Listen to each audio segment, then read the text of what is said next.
Hi everyone, sorry, just fumbling about with my remote control. We're going to be colouring in this spade today. I'm going to start off with the this bottom part. I find that a little bit easier.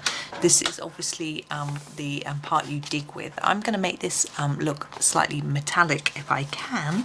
So I'm going to go in with a cold grey 5 to start with.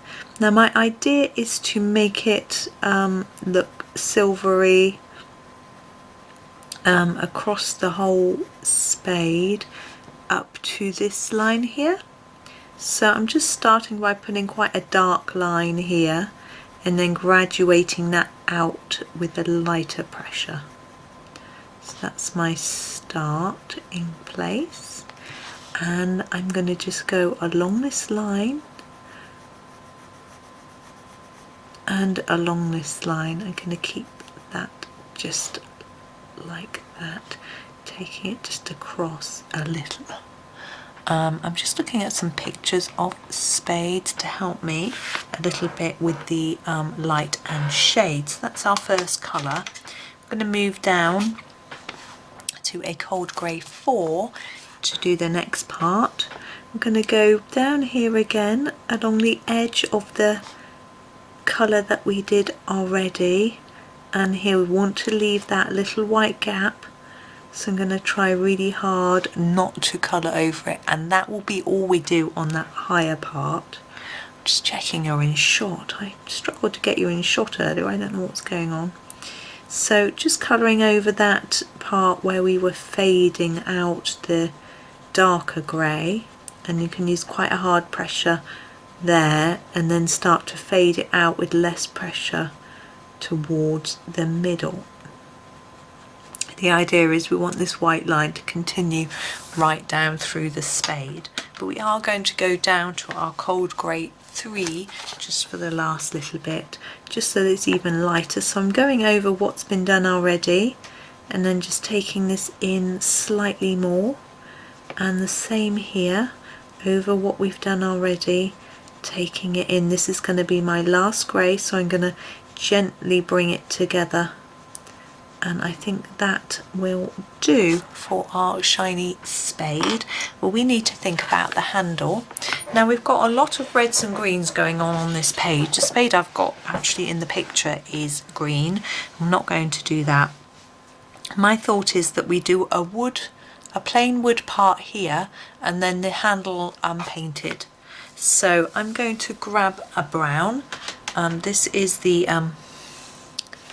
Brown Ochre, and just do a layer here in this lighter brown to start with. You can use any brown, just a light brown, because we want to add a darker brown to it. So I'm going to grab this one, which is Bistre. You have to believe me, I may be lying. And I'm going to go along the edge quite hard, and then along this edge quite hard, and then just gently bring it in a little, so we've got a little bit of a shine, but it's not going to be as shiny as the handle, as the metal bit I mean, but it gives the impression it's a more rounded handle if we can leave a little bit of a shine line in the middle. So there's that one. And then the handle, as I say, I want it to be painted or coloured. That's how it is in the picture that I have in front of me. That one's green. I'm not going to do green. I'm actually going to grab a blue because we've got a blue watering can. Got nothing else blue in the picture. I'm not going to use the same shade of blue I used for the watering can though. I'm just having a look. It doesn't really matter what blue you choose. I have grabbed this one because it's rather pretty. This is the Ultramarine. And I'm going to start with a thin layer. Just notice I've got a scribble line all the way across here, you can see, of sort of red there, but I'm not going to try and rub it out right now. I may not bother, it may not work anyway, I'm not going to worry. Okay, so we've got a little layer down and we need to just think about light and shade. Thinking down here where the handle is, we'll pop in a fair bit of dark and then just go all the way around. And then all the way around the edge. I'm just going to sharpen. I want it really sharp for this bit. See how long it takes me to break the sharp lead off. Across the top. So I'm going over the top of the black print and then just bringing it slightly in. Oh, there we go. And up here.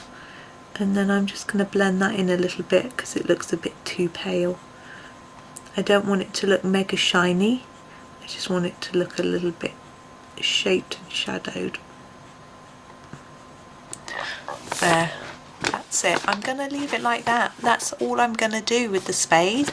So it's really straightforward again. I am enjoying these little straightforward ones. He's very wonky. There we go. There he is better, isn't he? So I'm enjoying these straightforward ones. They're not taking me too long to film, and hopefully they just give you a little pocket of inspiration and get you colouring for the day. So thank you so much for watching. Hope you enjoyed it, and happy colouring.